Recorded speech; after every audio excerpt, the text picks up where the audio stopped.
Greetings, people of the internet. It's time for the 4Plot Podcast. Today, Bungie and Activision break up. One of our favorite cartoons turns 20, and Gamestop could be Gamestopped.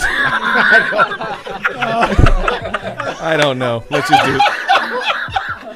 do this. Oh man! So we're not going to do like a good podcast. What you're saying?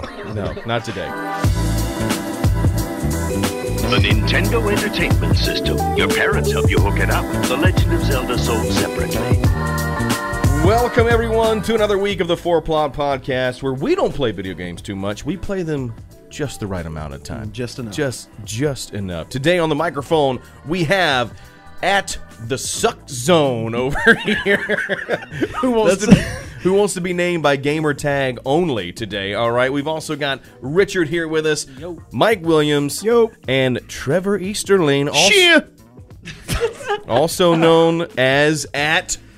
Oh, that's Grim Brother 3 There you with a go. space in the middle. Right, with the space in the middle. 3 with Roman numerals. Is that a space or is that an underscore? It's a space. Yeah, whatever. Welcome to the 4Plot Podcast, everybody. Today we're going to break down some fantastic news stories from the week. We're going to give our opinions on them. We're going to have all around a good time. We're going to laugh. We may cry, all right? A little bit. We may throw punches. Who knows, all right? Today, first up on the docket, Bungie and Activision break up. This came out. Cue the hallelujah chorus, man. Yeah, well, we'll save it for right now.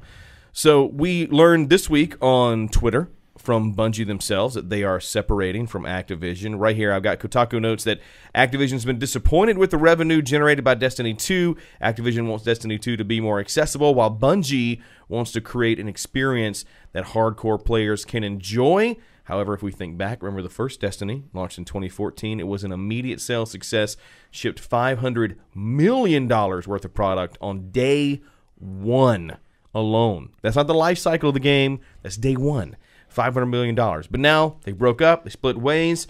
Everybody here has an opinion on that, I'm sure. Bungie, Trevor, you started it off. You said they split ways, hallelujah chorus. What do you think this means for Bungie? You know, I think... You know, we all have sort of a love-hate relationship with the Destiny franchise.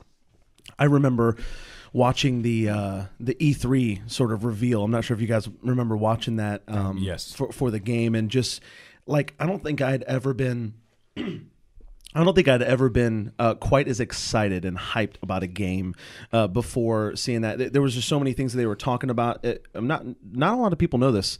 Destiny started off as a medieval fantasy game. Really? Yeah. Bungie was getting ready to make like a Witcher style, Dragon Age style medieval fantasy game. There's actually concept art that you can look at, early concept art of what the game was going to be like. And then they turned into a sci-fi game and, eventually made it a first-person shooter. And I just remember thinking to myself, man, this is going to be a Halo-style shooter game, but that started off with this like huge fantasy world, really narrative-based. Right. And then they talked about like the different races, and they talked about their inspiration behind like the Awoken and the Exo. And I just remember being so hyped, watching all that stuff back at the E3 reveal. Right, I agree. I feel like when it first came out, and you guys can speak to this, when it first came out, there was a whole lot of emphasis put on races, characters, backstories, all these different elements where you had a rich world to kind of start to build.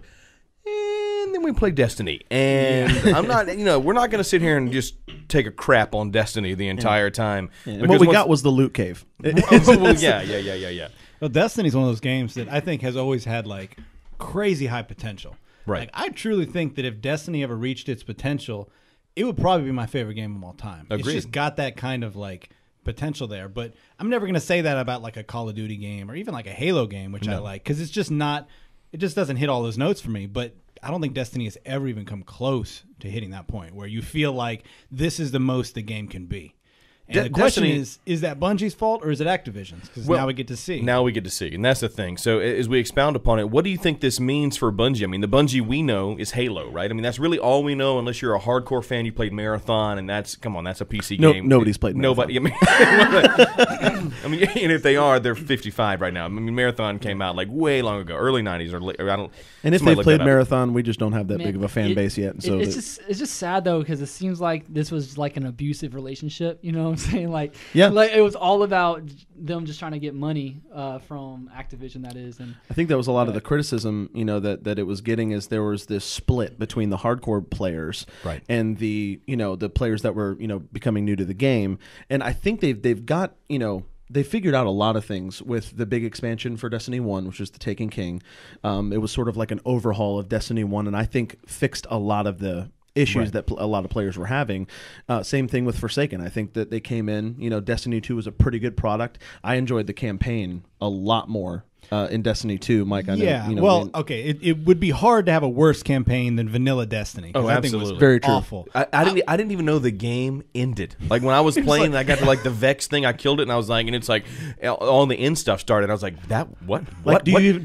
does anybody remember the name of the final villain in Destiny 1? Absolutely not. You could play Destiny 1, vanilla Destiny story, absolutely hammered drunk and still get no extra understanding. It's like you just woke up from a hangover. You're like, oh my god, I just play a game. What is it? The scary thing is none of us remember anything about the final boss fight, and multiple of you guys had all three characters. Yeah, I did. So Well, that I means you had to remember beat it 3 times. It was just giant Vex, and then it was like you had to fight the black goo, Black Heart. the Black Heart, and- yeah. Somebody want to tell me who the hell Stranger Rifle belonged to? Somebody want to tell me who? I believe it belonged to the stranger. who the random lady that shows up, or you think she's a lady? I don't think we got time to explain. I believe that was the we stranger. Anyway, okay, we said we weren't going to crap on the games the whole time. Well, That I would wizard say came that from the moon. Taken King was really good for Destiny 1. Absolutely. And I thought Rise of Iron, that little extra one at the end, Yes. was awesome. Oh, yeah. It was I all agree. kind of like I Iron agree. Banner themed. It was really cool. With the Siva, right?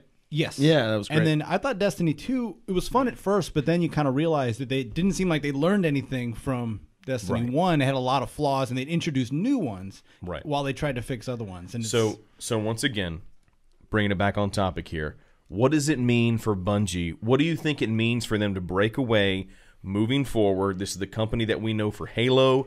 We know them for great storytelling. The Master Chief saga is...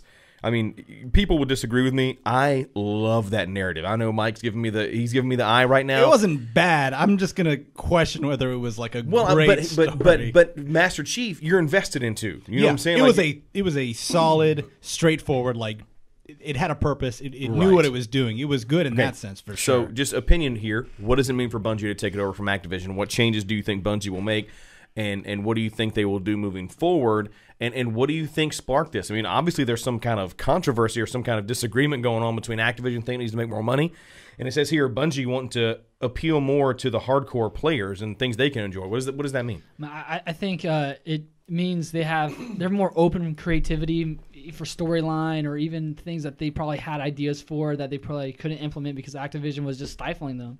And so I told you guys this when we talked about the topic initially. Like, I actually might get into Destiny again. It actually piqued my interest because Destiny just left a sour taste in my mouth. But I do think that, man, we might be able to see like maybe something that we've never seen before. I mean, I remember when Destiny 1 was just coming out, you heard like, oh, we're going to go into space, do raids in space, or just these just crazy traveling between planets, like just like really next-gen gaming that we've never seen before. And I think, man, maybe this is the opportunity for Bungie to really, spread its wings creativity.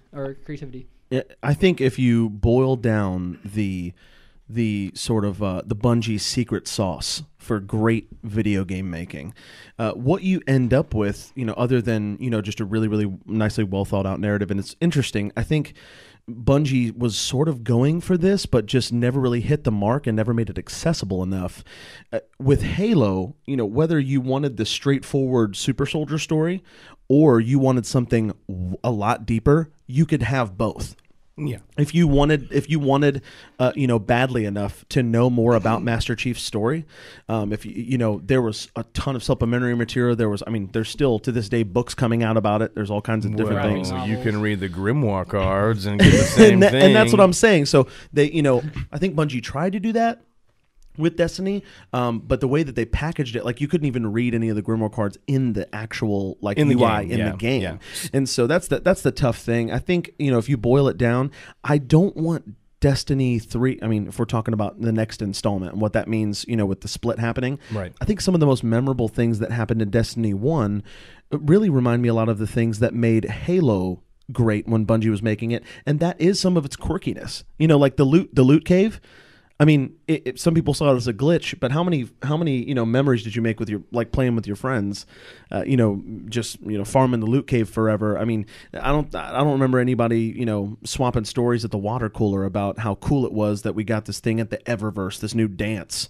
At the Eververse on Destiny, it was always hey, I found this glitched out thing over here, or if you go over to this place right here, this fallen captain keeps spawning, and little quirks like that. I don't think are necessarily bad for the game. I'm your friend, and we didn't share any memories over the loot crate. Well, that's because you were too busy scooping up poop, dreg poop in the Cosmo. It's because my friends do raids and strikes without me, or you do the thing. What's the Leviathan? The thing. What's that thing? You don't even.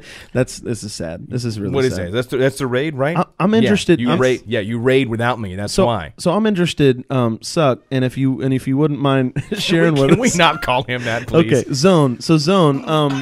That's not much better, but so I'm interested from your perspective, somebody who's really played sort of a very bare minimum, I feel like, of both games. I think you beat the main campaign in both games, right? Yeah. I mean, what was some of the most memorable stuff to you? Because I mean, you were never somebody who was chasing light level. You were never somebody who was taking advantage of all the special events and everything like that. So I just didn't have the time. Ultimately, the things that I remember are just. It was an extremely beautiful game, just from everything, and especially for people that really like good sci-fi. I mean, I've ever since and I know everybody here knows Firefly, but ever since Firefly came out, I've loved that idea of the space the space western, the space cowboy, space cowboy. Exactly. And it's such a cool idea, and part of Destiny had the ability to kind of scratch that itch, and I felt like at times it did that, and I'm not saying that was their intention to do that, but it was a fun game to play. Really, the biggest problem that I had with Destiny was just the fact that it's the same thing everybody's been saying. You have no idea what the story was supposed to be doing, and it was confusing, and then at the end you're just like, I have no idea what this game was. But you think Bungie will fix that now that they have control over from Activision? I don't think so. No. Neither. I don't see in any way that Activision controlled that part. No. At all. I think they had problems in the beginning with the direction. They didn't know what they wanted to do. They changed the story a bunch of times in the first one, and that's why it got released unfinished. It really wasn't. I mean, there was no story. It was just kind of piecemealed together. I'd love to be wrong, and maybe this breathes some fresh life. Maybe they're willing to kind of go after one thing. I like hearing that they're going for the hardcore crowd because I think it's that type of game, but I don't see any evidence that would be the case. I don't think it was Activision that was forcing them to. It's almost like they cut corners. Like they're just trying to get stuff out in time. Maybe it's the deadlines that Activision gave them, and maybe it would be better now. But I don't know. Is Eververse Bungie's idea, or is Eververse Activision's idea? I think it was Bungie's solution to trying to meet the financial goals that Activision put on them. I would agree. Yeah, and it's not that bad. I mean, every game now has microtransactions. It's not the worst thing in the world. Says a true addict right there. Hey, man, it's not that bad. That's Trevor. That's not me, man. I haven't put a single sentence. Tapping his arm over here, man. But yeah, well, give me some more of that glimmer drip, dog. Good God. So this is this comes in my mind. Can you imagine the guy, the lead writer on original Destiny, right? And it's coming out and it's got all this. The one who got fired right before the game. Sure. Think about good sign. Good sign. That guy. Think that you're that guy, right? And you're just like everything's going great, and you're excited, and you're just gonna have this great career that's built off this game that's got all this hoopla behind it, right? And then so that happens. The game comes out, and everybody's like, "This is the worst story ever." Yeah, right. I mean, imagine such a being huge that disappointment. person and just being so excited and just like, man, I'm on this, it's a great opportunity, and then that happens. Should have gotten Mike Dara, man, the writer from Dragon Age. I'm just saying, I'm just throwing it out there. Hey guys, just in case you didn't know, when Trevor's on the podcast, he loves to plug games he loves into topics that we're talking about.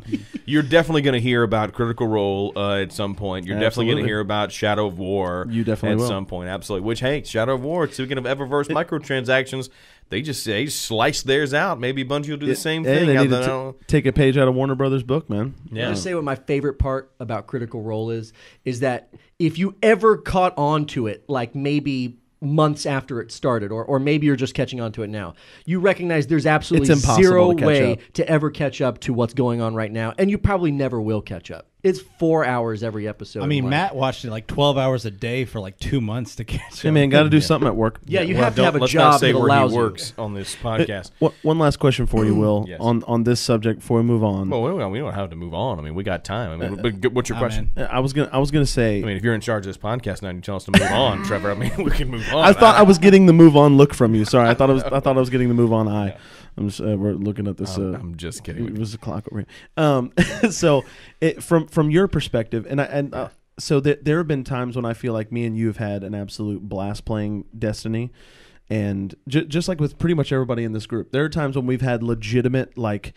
We're just having a ball together playing this game, and like I said, some of that is the quirky stuff. Like there were strikes that we would grind because like before they fixed this particular boss, he would like keep giving you this great loot or whatever, which I think is a great part of what makes Bungie games so neat. I mean, remember how many glitches there were in the old Halo campaigns, Yeah. and how much fun a lot of those I used were. to love doing the super bounces in Zanzibar and stuff like that. Yeah, and all that multiplayer. stuff Like, that stuff's fun. Yeah, is amazing.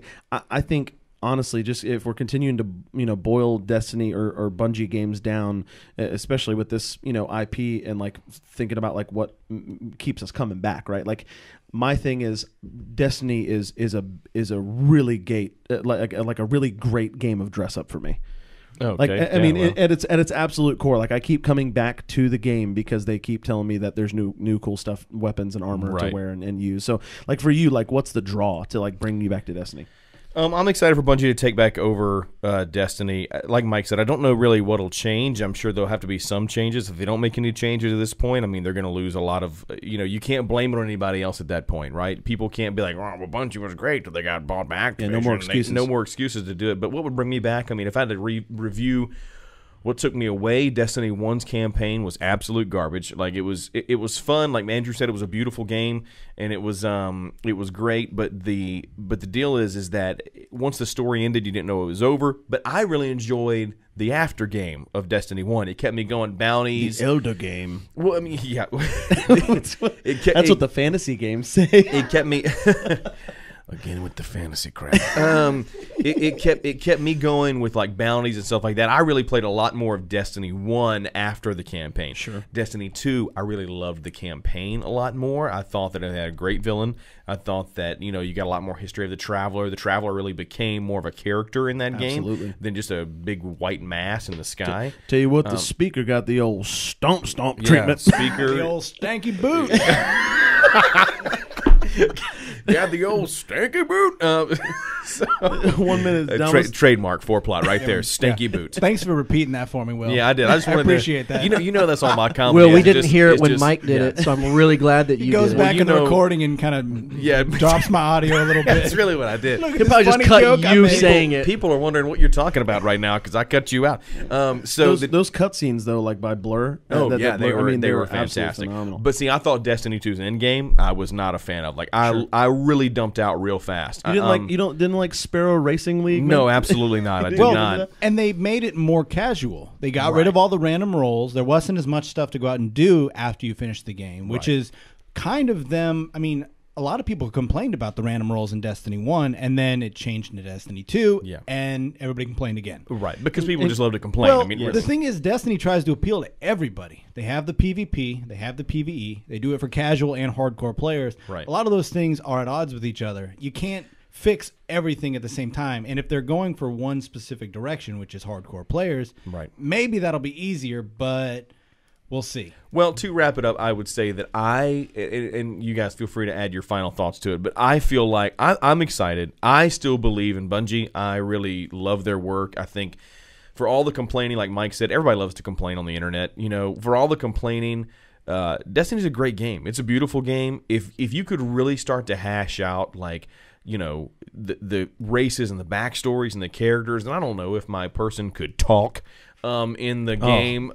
Preach. Like he had a voice in Destiny 1 for like 2 cutscenes and then it was gone. But if they could build a deep, rich story, because I think part of it is they went into it like, oh, this exo cowboy space guy could be you. It's like, I don't want to be me, right? I just want to sit there and I want to play the game, right? And I just want to watch an epic story unfold. I don't have to be my character. And I think that was part of the not speaking thing. Far Cry 5 did the same thing. In Far Cry 5, you never speak. And so part of it was their rationale. I was like, oh, we wanted to feel like it's you. I'm like, I'm not a cowboy stranded in a, like, that's not me. Yeah, a lot of games go the other way now because you have games like Red Dead Redemption 2 just came out, The Witcher, where the Mass Effect games, you're playing a character. It's fully fleshed make out. Choices, kind of, in some of those games and sometimes not, but it's another person's voice, and there's a little bit more of the story is what it is, and you're playing through it, which I like more. Me too. Personally. I know some people that really get into like the immersion would rather not say anything, but that's lame. But that's what Bungie's good at. You understand? Like, Bungie is good at creating that character that you care about and you love. Because when you really think about it, I didn't really care about anybody else in the Halo universe except Cortana and Master Chief. And those are the two focal players that you spend all your time with the entire time. And that's just, I mean... I think Sergeant Johnson is probably the coolest character. Sergeant Johnson. Right. I know what the ladies like. I was going to say everybody's best Sergeant Johnson real quick. Mine Richard, come on, man. You don't want to hear mine. Okay. Andrew, you got a good Sergeant Johnson? Fair enough. No, I agree. I think, never was there a video game that wanted you to make, feel like you were in the game that won, a VGA award for best narrative. Yeah. I feel like you have games that toe the line really, really well, like Mass Effect. You were Commander Shepard. It was your character, but they were a character. Yeah, they were. You could make them whoever you wanted to be, male or female. Jeff Easterling, female Shep. But shout out. But and then there were the really exciting narrative moments like your Renegade or Paragon. Right. Choices that would come up in cutscenes and everything like that. I just think that once again we're bragging on BioWare here a little bit. The first Dragon Age game, Dragon Age Origins, the character was not voiced, and it was really felt in some of the cutscenes at the end where you're having to make decisions, right? And your character's not saying anything. You're just picking something on the wheel, and they're just sort of staring at the other characters. And they fixed that in games 2 and 3, and I think that it really helped. How did you pick dialogue choices in that game and not hear the dialogue? It was very, very strange. Wow. Once again, and I love that game, but it was so improved by adding voice lines back to the character. I think you talked about Halo and growing attached to Master Chief as a character. He didn't have a lot of speaking lines. No, but the ones that he did meant something. I need a weapon. That's my best Master Chief. That's a really good one. That's all I got. All right. Well, we still believe in Bungie. We're excited about Bungie and Activision's breakup. I just want to play more dress up, man. Bungie is single again, guys. Bungie is on the market. Again. On the market. All right. So I was excited about this, not only because this series we're going to talk about debuted on my 12th birthday, but it turns 20 this year, which makes me old. And but guys, on January 10th, 1999, Batman Beyond came out. It turned 20 this last week. Will, what was it like being back there? When they invented the wheel, man. What was that like, man? Let me tell you what. It was great back when they invented Batman Beyond. I'll tell you that much. It ran for 52 episodes. Will Friedle from Boy Meets World voiced Terry McGinnis. Kevin Conroy returned as Batman. And you can find the complete series right now for $38.99 on Amazon for anybody who'd like to go out and pick it up. But that's not what we're here to talk about. We're here to talk about our memories of Batman Beyond and maybe some fun tidbits you didn't know about Batman Beyond. And also things like what would it look like for not Activision. We talked about them already. What would it look like for Rocksteady or one of these other big publishers to create a Batman Beyond game? What would a Batman Beyond resurfacing look like today? Oh, please, man! You got to tell me, Will, because unfortunately, I know you still hate my guts for this, but I have not played the Arkham games. Get out of this room. but honestly, was it enough to have a Batman Beyond skin for the Arkham games? No, because the Batman Beyond universe is completely different than the. I really enjoyed Batman Beyond.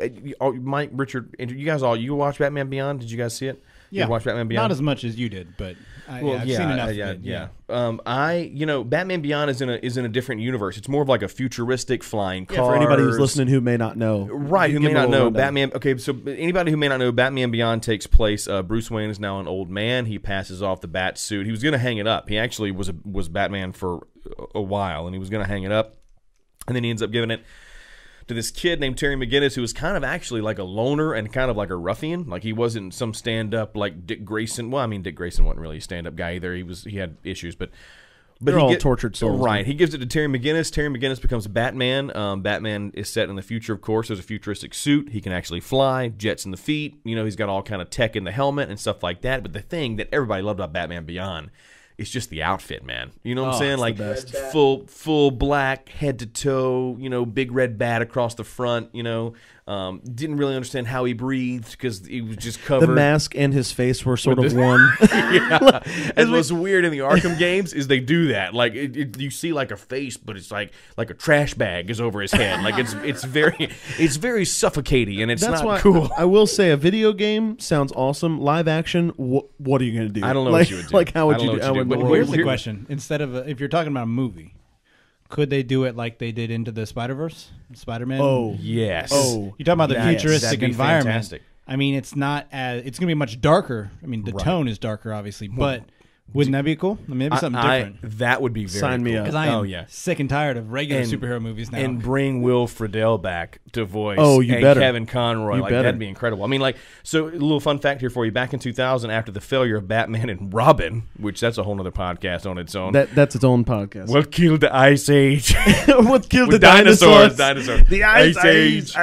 Oh god. Warner Brothers did consider a live-action film of the series as the studio tried to decide what to do with the franchise. Series creator, and I really hope I say this right, because Paul Dini and Alan Burnett were tasked with writing a script for the film. They actually did. They finished their draft for it, but they decided to go a different direction. And then, of course, you get Christian Bale's Batman Begins, which, I mean, thank God. That's an incredible series of movies, but not Batman Beyond. Yeah, so Do you, so do somewhere you there's a think script Batman hanging out. Beyond would have gone the way of Batman and Robin and just been a movie produced to sell toys? Yes, absolutely. I feel like Back in the year 2000. absolutely. I absolutely feel that way. I mean, anybody else can chime in here, but I feel like the late 90s, early 2000s were a very weird time for a lot of like superhero things and whatnot, and it was still considered very kiddie. I think you saw 89 Batman and Batman Returns with Michael Keaton bring superheroes into the. I mean, you don't understand. Like in '89, it was Into like adulthood. Batman mania. Like if you look back at '89, I mean, everybody was like, it was a huge deal that the Batman movie, it dominated the box office. Batman Returns comes out. It's very adult themed. It's very dark and twisted. I mean, Batman Returns is I mean, it is dark, right? Was that also Tim Burton? That's also Tim Burton. Yeah, I mean, you're talking about that's Catwoman ends up frying the enemy. Spoiler alert! With like a taser, and she kisses him while putting a taser in his mouth. It's really dark, right? And then Joel Schumacher takes over for Batman Forever, and it goes back to Saturday morning cartoon almost with a few. It's that campy crap. It's that can't. Yeah, it goes back to that stuff. You know, the first line Batman says is "I'll get drive through." You know, and you're like, okay, this is Nothing beats the old getting dressed montage, man. the bat butt shot. the old Batman It's, card. it's the metal nipples. That's what. it's the that's latex. what really did it. The latex butt shot, man, for Chris O'Donnell Right. as Robin, man. Never and- Well, forget. let me ask you a question then. So we obviously went through that segment of kind of being very cheesy and superhero movies weren't. Do you think it was Batman Begins that kind of turned the corner? Was it maybe that first Spider-Man movie with Tobey Maguire? What opened up the door for some of these more serious? And even now, I mean, with the like Into the Spider-Verse, I would call that kind of an experimental film, Right. Where you can open up, maybe let's do a Batman Beyond, because that's just not something that you could sell unless these movies are. Agree. You know what I mean? So Yeah. what do you think was the turning point for that? X-Men. I mean, That's a good thought. X-Men's a good thought. I mean, I think Spider-Man may have been the very beginnings of it. I think there's still a lot of campy stuff in that Spider-Man Yes. movie. But what you're talking about, and it was, I know you're Didn't gonna, the live action X-Men movie come out in 99? Yeah. The Spider-Man Tobey Maguire movies do not hold up well. If you ever go back and watched it, they do not hold up that well. And that's a lot coming from you, Richard, because I know you're a big Spider-Man fan. Oh yeah. right. What do you got? What do you got? So the original X-Men came out in 2000, live action X-Men. So Spider-Man, the Tobey Maguire Spider-Man came out, I'm going to guess and say 2001. But I could be very wrong in that. All I remember is that song by Chad Kroeger. A hero can save Dude, Bro, that was, that was Nickelback in him, right? yeah, it's Chad Kroeger and the guy from Saliva, right? Is that, anyway, that was a great song, bro. I still like that song. Oh, sure, man. Me too. Yeah. No, you don't. I mean, really the Spider-Man, pinnacle of music. Spider-Man did trademark the old upside down kiss in the rain. Remember that? They They didn't trademark. I was I'm gonna. just- Oh, no, I thought you were God, serious. no. 2002. I think I owe a lot of 2002. money to the government. So For upside down kissing your wife in the rain. Richard's point's valid. It's very Yeah. valid. X-Men really did it. X-Men was crazy. For I its time, remember it. Crazy. Absolutely. I don't really And remember obviously started off, which one of those was Stan more Lee popular. becoming a billionaire. I'm Spider-Man, hands down. That's what I thought. Spider-Man. I really don't remember X-Men coming out. I don't Obviously, remember I've seen X-Men it at a all. bunch of times. Well, have you guys seen the latest X-Men movie, like Apocalypse or something like that? Just look at the Yes. difference between the very first X-Men versus this X-Men. You just see how it just progressed. Because like the first X-Men, like they were wearing all leather. They didn't look anything It was like still the, pretty the comics. cheesy. Yeah, I do think is. it was Batman Begins that kind of was like, okay, we can do a dark, serious movie. Yes. I would say, but I think that first Spider-Man was the one that opened the door to all these other superhero movies. Right, because there were a lot of scenes that weren't campy. I mean, you're talking about like the death of Uncle Ben. Yeah. You're talking about like really. There was a lot of dramatic moments in there. Yeah, but Spider-Man 1, even though I say 1, the Tobey Maguire Spider-Man, because how many different we have now? 3? Yeah. 3 different universes. Yeah. The Tobey Maguire Spider-Man, it was as cheesy as it gets, man. Yeah, they threw in some soft spots, but man, it was super cheesy. Yeah. Just trying to convince everyone that Tobey Maguire was 15 in that movie. He's like is 47. Is a cinema sin. Or my opinion. or cool. You know what I'm saying? Like, That was the Hobgoblin, right? That was he was the bad guy. Green in the- Goblin. Green Green Goblin. Goblin. excuse me. Green Green Goblin, Goblin. Okay. Really cheesy outfit, like as goofy as it gets. I heard man. someone that the other- thing. I can just hear what's the guy who plays him? Willem Dafoe. Willem Dafoe, man, man. who's played like the craziest range of characters of all time. But Willem Dafoe's laugh, I can just not get that out of my head. It's like between creepy and just really, really goofy. yeah. Well, just think about the scene where they first met in that movie. I'll see you again, Spider-Man. It's just like it's the most so cheesy. cheesiest man. thing. I will say the Batman Begins comes out, and it's just unreal. I mean, it's just, level. Batman Begins. dark Batman in a Begins good way. created the superhero like epic. You know what I'm Yes, saying? Like did. because you see You don't get Avengers if you don't have Batman Begins first. Absolutely. I think you see Batman Begins is awesome because there is no assumption that you know how everything goes down. With Spider-Man, like Uncle Ben dies, he becomes Spider-Man, but that's like his transformation to Spider-Man is 15 to 20 minutes in the movie, and then everything else after that. Batman Begins, what I loved is it takes you through the whole journey of like, you know, like Batman's. You knew at the end of Batman Begins, like there are more of these coming. You know what I'm saying? Absolutely, Like there, of course. this whole movie is Act 1, and here's the deal. Not to get into too deep. This could be a whole other podcast thing. People hate the Dark Knight Rises, and they kind of, you know, they're like Batman Begins is all right, and like, oh, the Dark Knight, like that's where it's at. But you got to look at that entire trilogy As a work. as As a body of a work. one play, and it's just like an axe. You know what I'm saying? And I think that's what that series did so well that nobody else can be able to do, because I don't think Batman Begins all it was like so much of a cash grab as much as it was like it became a cash grab, and it made a lot of money. I mean, tons of money. But it was really Christopher Nolan being like, I have a vision, and this is what I want to do, and now I'm done. You know what I'm saying? Like, imagine if like Spider-Man came and like, okay, now we're done. Not we're done because this sucks and we got to move on to another Spider-Man, but we're done because like this is the end of the story we want to tell. I think that Christian Bale really set himself apart, playing Bruce Wayne and Batman, really, and he really well. wasn't the best Bruce Wayne, man. I don't think he was the best Bruce Wayne. I agree, he wasn't the best Bruce Wayne. I would just say after George Clooney, we needed a dark, brooding Bruce Wayne, who was who was the best Bruce Wayne? Yeah, who was the best Bruce Wayne? Ben Affleck. Wow. Can we be serious? Who was the best Batman? Ben Affleck is the Ben is the Affleck. Ben best Bruce Affleck's the Wayne. best Bruce Wayne. I would say that. I think all the old Batman movies are bad, so it's hard for me I do. to like. I do too. rate Michael any of them. Michael Keaton's a great. I think phenomenal actor. I think Ben Affleck's one of the worst Batmen. I agree. Yeah, he looks hilariously large in that sorry. suit. Okay, Yeah. then can we just combine them both together and say who plays the role best for the movie that Batman encompasses? Christian Bale for me. That's How is there any other choice? Really? Where are the other drugs going? It's hard to tell. I've always hated that. No, what in the world It's hard are to we tell doing? because he had the best like situation to work Right. with. Batman, I mean, they had a director and Yeah. a script writer that cared about the film. I mean, the franchise enough to treat it with respect. They put in the work, and they had 3 movies to work with. It wasn't like all the Marvel movies now, which are just building to the next Avengers film. It was like a concise, well-told story. Christian Bale was, he was helped out by the fact that Christopher Nolan was directing his movie. But I mean, Christian Bale is just fantastic, no matter what he's in. But although, can we talk about the motorcycle?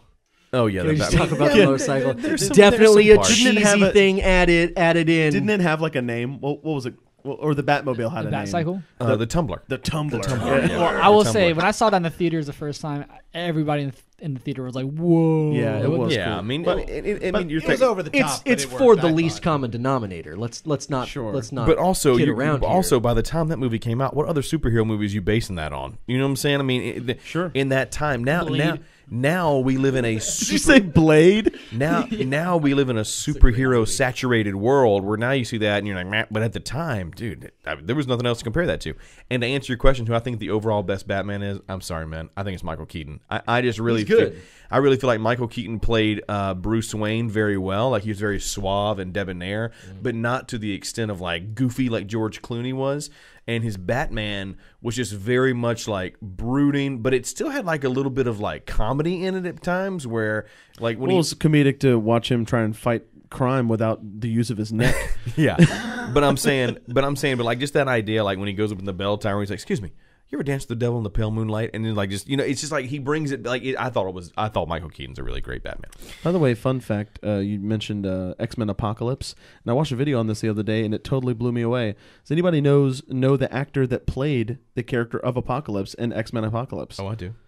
That's Oscar Isaac. Oscar Isaac, who plays Poe Dameron in the Star Wars movies. He was excellent. Yeah, I had no idea. So bringing this all back around to Batman Beyond, turning 20.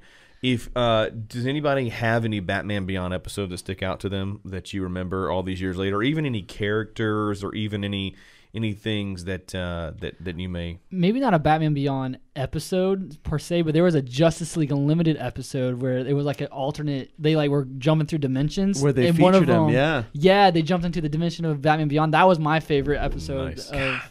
Justice League Unlimited is so good. Yeah, that's a great show. That's a great show. For me, I think it was a it's been so long since I've watched the show that it'd be hard to pinpoint an episode. For me, even it's just so nostalgic looking back on it now. I think it was really ahead of its time because it was a superhero show that you had to make work for kids who were watching Fox Kids. Right. But it was really ahead of its time because it was also a sort of a sci-fi show. A little bit, yeah. And so, a lot of like the, different gadgets and things that he would use is, the things that his suit did. There's just something really, really great about the animation style too, that hand-drawn animation style. So, I mean, yeah, I would absolutely love to see a AAA video game come out of Batman Beyond. I love the Royal Flush Gang. If you ever watched the series and saw, they're the people that flew on the cards and they were like had the white bodysuits and stuff, or they were the different elements. They were just designed very well. They were just very all the unique, designs of the cool. enemies were very good. And if you have not seen, don't spoil it for anybody who hasn't seen it out there, or any of you guys in here. Have you seen the movie Batman Beyond: Return of the Joker? Yes. Very good. The twist in that in the end is very, very good. Really, really good. Yes. Are we ready to see like Batman Beyond? Like what's 50 years down the road after Batman Beyond? That's where he's now old. Yes, that's exactly what I was thinking. No, I don't think anyone's ready for that. Just gotta turn that was Adventures at the old folks home. Right. I mean, there's all kind of different Batman that have donned the suit, like Jim Gordon, like Commissioner Gordon in one of the latest comic series. He puts on like a mech bat suit and fights crime, and I think he has a gun and like all kind of stuff because Bruce Wayne's gone or something like that. That's the old college humor Batman, just killing people. Yeah. Anyway, Mike, did you have something you wanted to say before we close out? I was just going to say that was a bad point to make, Richard. I was trying to make a joke. That was bad. Okay. You should feel bad about it. Double Beyond. If you haven't seen Batman Beyond, like we said, you can pick it up on Amazon, $38.99 for the complete series, 52 episodes. Spend time, watch it, but definitely go watch Return of the Joker because that movie is really, really good. Hashtag Amazon sponsorship. Right. Give us money. All right. So last but not least, I couldn't be more excited about this. GameStop could be purchased. Oh, wow. That was a loud pop of that P there. Sorry. GameStop could be purchased And yeah, I don't know what this means. GameStop is reportedly drawing interest from 2 different companies, with a projected sale being announced next month.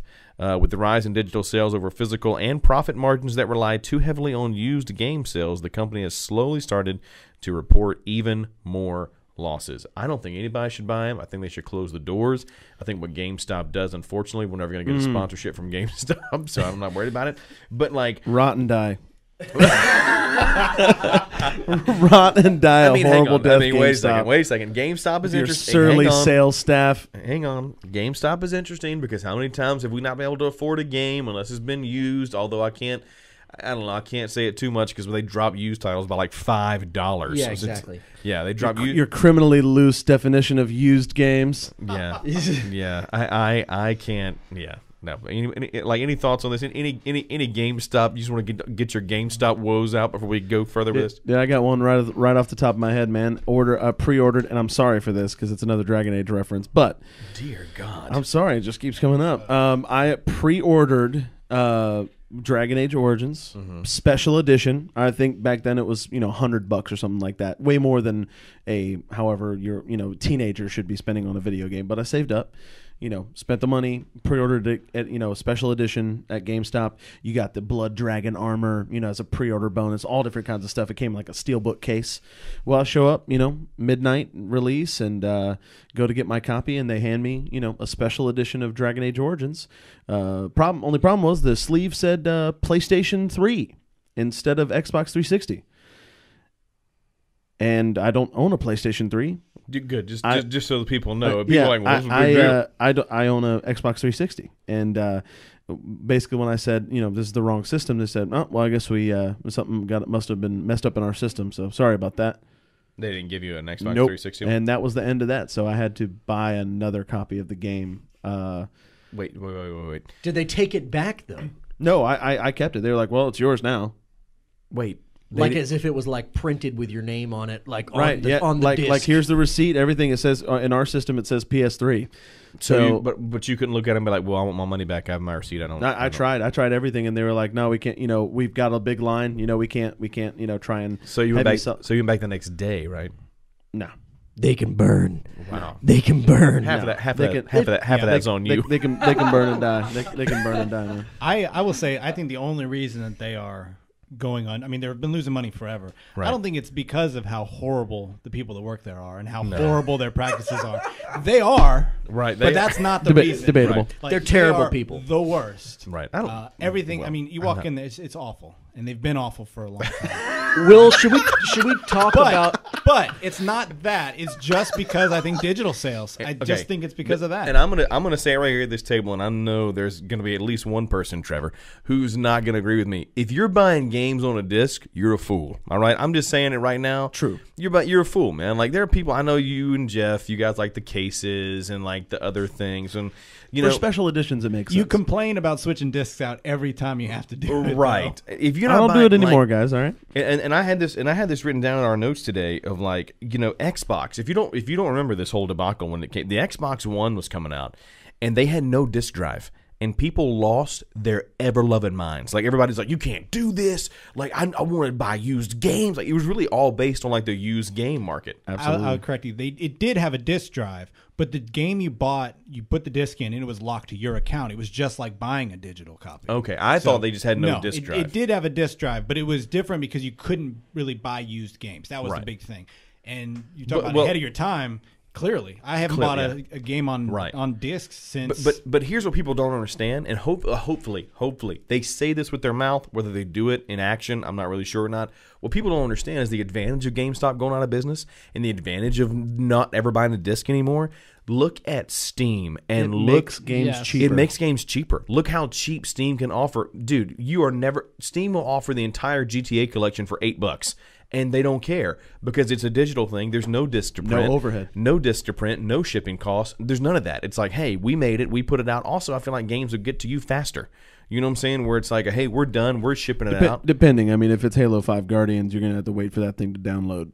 The 100 gigs. For a few days. But you see what I'm saying? Like, I go back now and I'm thinking, man, And they've talked about, now the rumor is for the next Xbox console is there is no disc drive. That is a solid rumor for the next Xbox console. My only complaint about the digital right now is that, like, because I just recently moved out and I didn't have Wi-Fi for like a week, I couldn't play any of my Xbox games. That's a fair point. You can, but you could have, but you're game sharing, so you can't. Oh, Well, So- you have to go into the settings and turn it offline, but I think you need to be online to do that. Right. right, but that's Yeah. But yeah. yeah. I So didn't know That is that. a fair point. So You do essentially- have to have internet. Right. Essentially, well, here's how it works. Here's how it works, okay? Because I did the same thing. When I first had my Xbox, I didn't know you could set a home console. Like, I wasn't even game sharing with anybody. I just didn't have my home console set. And I went to a hotel room, and I hooked it up to play, and I was like, oh, I'm going to play. And I couldn't play any of my games. And it was because... Well, if you go to Ryan old Miller. daddy's house in Thomasville, Alabama, man. Yeah, where he has no internet either.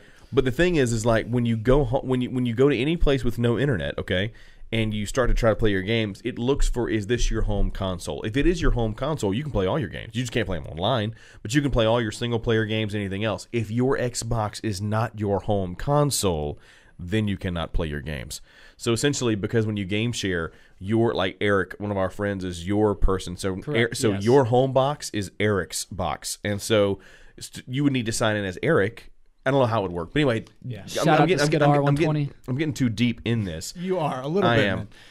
But rumors for the next Xbox is they're not going to have a disc drive. Wouldn't surprise me. Will they It have wouldn't- game share? Yeah, I'm sure they will. Yes, I'm maybe. not don't sure. know. GameShare is fantastic. That's just a holdover from that system Right. before, where you could kind of share games with your friends. Which Right. I just think they presented it really poorly. I think it was a great idea, but it was maybe a year or two before. Because if you remember, People weren't ready. right before they started doing that, there was a lot of like data breaches. I remember a story about a woman who bought a bunch of books on Amazon, and she traveled. She was from, I think, the UK, and she was in like the Middle East somewhere traveling through, and it checks to see if you're in the right location because it's not a global system. It locked her out of her books. When she got home, she couldn't get them back. Like, she lost every book she bought from Amazon. And there was a lot of weird stories where people Oh, you were, mean like Kindle books and yeah, stuff? sorry, Okay, Kindle gotcha, books. gotcha. There was a lot of I stories. was like, how do they lock They you out of took your? her physical books and kept them at Amazon they slaughtered at the her- warehouse. slaughtered her They family, walked yeah. into her house and took all her books. Took by her house. force. Give these back. The Amazon military. Right. A lot of drones. Which, side note, I got an email from Amazon about a month ago saying that Prime membership now has the leave key in car thing. Have you guys seen this or heard about this? This is totally off topic right now, but I just want to throw it in there since you said Amazon came in her house, took her books. Amazon has a thing now. You can tell the Amazon delivery person where your key is, and they can go in your house if you give them permission and lay packages in your house. Safe. That's gonna be a no for me, dog. Yeah, man. I'm good, man. That's and the benefit is to Amazon, not to you, because So the packages don't get stolen. so the and you packages don't yeah. get stolen because then that's on Amazon, Right, right? 'Cause exactly. so you don't have to buy the packages again. If you Right. get home, they're not there. Well, Or just get a PO box, ladies and gentlemen. yeah. Or just Trevor, don't go to work. Trevor Just with a stay PO home and box. get Stay your home all day. packages. Yeah. Do you, Just stay home. Get your packages. Practical. Trevor? Do you even get mail at your house at all? No, I don't have any mail that comes to my So house. you have to. This is the thing that just boggles my mind. You have to go to the same PO box whenever you want to go get your mail, Absolutely. like out of your way. Sometimes. Absolutely. Never had a package stolen. You know you have a mailbox. Like, that's that thing at the end of your driveway, man. No. That's for delivering mail. I put the little flag up, put stuff in there, and then the mailman they takes it away. So you don't want to You're not worried about people coming and stealing the mail that you're sending. You That's think right. that they can tell the difference. you don't want to receive. Sure. You don't want to receive that. I You just wanna don't receive send. it, man. Okay, No, gotcha. honestly, I I think have they a- can tell the difference. That's what the flag is for on the Right. side. So all the But all the thanks, mail man. criminals. Yeah, but all the mail criminals. all the mail thieves. Federal offense, by the way, to tamper It with mail. is MAIL, not to be confused. I have a friend, which in this day and age you I can't have a make jokes about friend- gender anymore. So I have a friend Oh, who it's the lives mailbox in, store, Who, no. I got a friend who lives in Miami, who he works for the post office, or whatever that federal agency is, and he's like a legit like FBI type agent, except for the post office. Is that right? Oh yeah, like there was a mail truck in somewhere south of us recently. We record this in Tampa, Florida. It was somewhere south of us where they somebody stole a mail truck. They literally like held the woman at gunpoint and stole the mail truck and drove away with goodness. it. And yeah, man, he was out there on the news, like strapped up, vest, gun. Like, I mean, Get dude, outta here. He's legit. But did he man. have the blue shorts on with He's the... no. Please tell me I had the Can blue you- shorts High on. socks? Can you imagine there's some convention where like all these federal agents that like they're agents, like kind of those like spies agents, kind of they're in that realm. Everybody gets together and you got your FBI and you got your Secret Service and you got your, I guess they're the Department of the Treasury or whatever. And then you've got the post office guys. And the post office and they kind of get laughed at a little bit. They get laughed at by the other guys. Yeah, they don't get the nice Disney lunch. They get the box lunch. I can't say his name, but he's gonna hear this and can beat all y'all up. He's a big old dude, man. I'm just saying. All right. So back to what I was saying 17 minutes ago. Sorry, go back to what you were saying 17 minutes ago. ago. There was a lot of issues with like us losing the rights to our media in the future because there was a big deal about like you don't own the stuff you buy if it's digital. Okay, you basically own a license for as long as they want to give it to you. Right. As I grew older, I realized that I was never going back and playing the games from 5+ years ago. So to me, it doesn't really matter. I'd rather just have the convenience of digital. Yeah. And I think a lot of people feel that way now as internet is just like, it's necessary for more and more games. It's a little bit of a straw man argument, the whole, but if we only own the license and they really own the game, then what's going to happen? It's a little bit of fear mongering, on the side of, by the way, the people who tell you that you should be worried about buying games, that are digital are GameStop. Normally I feel like those talk about Telltale, right? So they shut down Telltale. Telltale. Telltale. I never say. Anyway, the point is, Will, tell us about Tell us a tale about Telltale. God, I hate. Tell us God, I hate all my friends. Next week's podcast is just me talking to myself. By the way, hashtag going out of business. R.I.P. So, Telltale. Right, is gone, and but someone said when it first dropped, their games disappeared from the store. Right, so I don't know if that's still the case, but I know for a while their games had disappeared from the Xbox store, and there was a lot of fear of like, oh well, if I go to download that game again, like because I own every single one of their games, I bought them like a giant package a while back, and it's like if they disappear from the store and I can't download them anymore, like well, yeah, that's a bunch of money wasted. I've played a couple of the episodes of the Game of Thrones. One that they put out. That is supposed to be one of the worst ones, by the way. It's not very good. But the one I played that I really did enjoy, I played 2 of the episodes of the Guardians of the Galaxy one. And that was very good. Yeah, I played the first chapter or 2 of Wolf Among Us, and that was pretty much it. It's Wolf Among Us, and all my friends in this podcast like to joke with me. Because they think when I say it fast, because I talk fast naturally, it sounds like Wolf Mungus, like some sort of wolf fungus. Wolf, his last name is Mungus. Mike, I cannot believe you said that with a straight face. Okay, man. Okay. Oh, man. Anyway. Many critics agree, man. Wolf Mungus, one of the many critics. Are you sad that GameStop? Well, it's being purchased. It's not going out of business. I mean, it's being purchased, rotten diamond. Which I feel like is a bad business decision. Yeah, who would buy it? Yeah, who's like, oh man. Well, if you go in the stores now, it's like 50% of it is just like collectibles and toys, Pops and shirts and stuff like that. And I mean, there might be a market for that. I've bought collectibles from them. I mean, they could always just sell Nintendo games because nobody's going digital with them. You got like a hard drive of like 4 gigs. Right. To be honest, around Christmas time, and a lot of us have friends or siblings who are or whatever that are into nerd culture, and they do like T-shirt sales as well. Buy 2 get 1 whatever, and they sell iPads and they have some iPhones nice and stuff. stuff. But when are you not going to get that online anyway? Yeah, and that's really if you're in a time crunch and you don't have Amazon, you don't already have Amazon. That's the family member that you forgot to buy the gift for. That's exactly you right. don't care that much about. Sorry, Matt. And then you realize at the last minute he bought your gift there. Ooh. Which also, guess what's going to change that is when Amazon starts building more and more facilities and more housing, storage areas. Yeah, that they can actually ship it to you same day. That's where everything's going anyway, logically. By the way, we're talking about Amazon a lot. When I was in Washington recently in Seattle, first time I've ever seen an Amazon store. You guys have seen the news stories and different things about. You mean the convenience stores? The like grocery stores where there's barely any staff, that you just go in, get your stuff, and then it like scans your phone on the way out. Yeah, it charges you as you go out. Yeah, it was wild. It's pretty cool. It was really cool. That's awesome. I will say a good story about GameStop. I mean, I don't know if it's good. That's all the time we got for the 4 Plot Podcast today, ladies and gentlemen.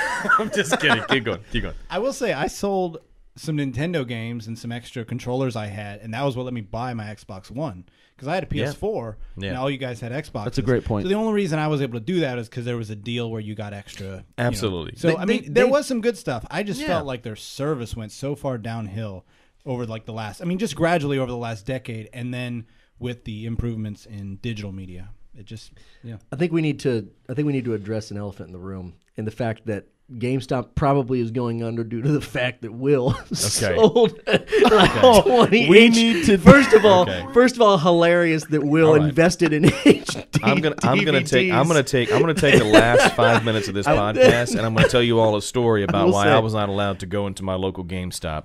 But before you do that, if we are ending on a positive note, I will say, by far the best thing about GameStop is the midnight release parties. Yeah, I had an absolute blast. Like, I remember going with my brothers Matt and Jeff. I went with you. Yeah. But that's less GameStop and more the people. That it is absolutely the people. Yeah. I remember the release of Halo 3.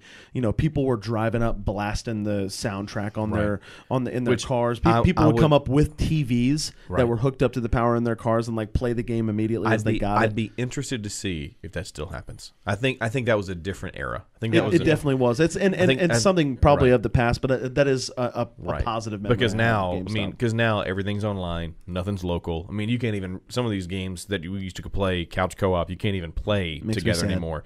So it's one of those things where it's like, I'm just going to sit at my house, and at midnight I'm going to play it immediately. You know what? You can play couch co-op. The Power Rangers game that you got. Yeah, because guess what you can't play online? The Power Rangers game that I got. So stupid. Okay, let me tell you the quick story, then we're going to end this podcast. So the quick story of my history with GameStop is I went in, and my local GameStop, they just started purchasing movies, right? So me, if you remember the Xbox 360, they had the HD DVD player that came connected. You could buy a separate one and connect it up. There was a format war going on. Sony had Blu-ray, I believe it was Toshiba that was doing HD DVD or something along those lines. Sounds right. Suzuki. Whatever. Yamaha. So they were doing, it doesn't matter who was doing them, but the point is, HD DVDs, if you don't remember, they were like Blu-rays, exactly like Blu-rays, just a different format the way you could watch them. They had a red case, not a blue case. Very interesting. I'd bought a bunch of them because I'd invested in the HD DVD player. Needless to say, Blu-ray went out. HD DVDs are no longer there. You can't buy them in store. Can't buy them online. I got a bunch of freaking movies. What am I going to do with them? I'm going to take them to GameStop because they're taking movies now. I walk in, ask the guy on a whim, do you guys take HD DVDs? He goes, sir, we sure do. I said, okay, perfect. I brought in. Did he kind of sound like this when he talked? I brought in a stack of like 10 or 12 of them, gave them to him. That dude gave me between $10 and $20 a pop. A piece. A pop for those, okay? Because at the time they were very popular, and Blu-rays at that time were like $40. He was like, I'm ripping this guy off. Yeah, he was like, man, this guy, I'm taking him to the cleaners. Fast forward, I sell him all that stuff. You know, what he doesn't know, unbeknownst to him, I'm sitting there cackling in my mind like, I took you to the cleaners, bro. You can't even sell it. I guess who's going to come in here and be like, oh, I want the Frighteners, that Michael J. Fox movie on HD DVD. Oh, I'll take I Am Legend on HD DVD. Can I get New Jack City on Because by the way, I failed to mention, a lot of these movies were just like some of those like Columbia House, like you pay a penny, you get 10, whatever.